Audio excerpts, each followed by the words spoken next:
How to make a bread and butter pudding. For this recipe you will need 10 thick slices of white bread, 50 grams of butter, 350 milliliters of milk, 50 milliliters of double cream, 30 grams of sugar, a teaspoon of vanilla extract, 2 eggs, 45 grams of raisins or sultanas, a quarter teaspoon of ground nutmeg and a quarter teaspoon of ground cinnamon. Use a little of the butter to grease a large baking dish with, and use the rest to butter one side of the bread with. Then slice it diagonally.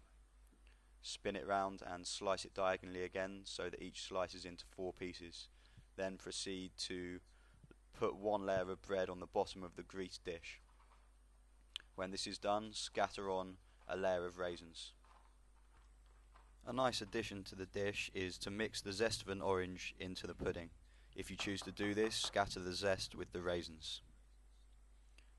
At this point you will also want to scatter some of the ground nutmeg and cinnamon onto the first layer of bread.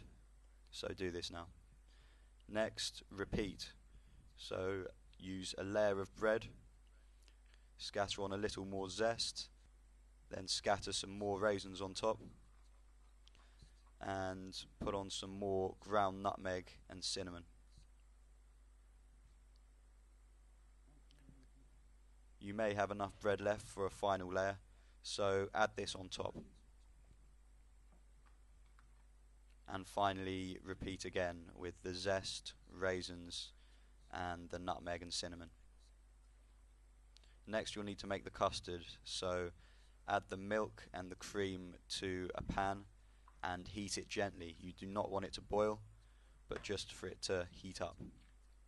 Next add your eggs to a bowl and mix the vanilla extract in with the eggs.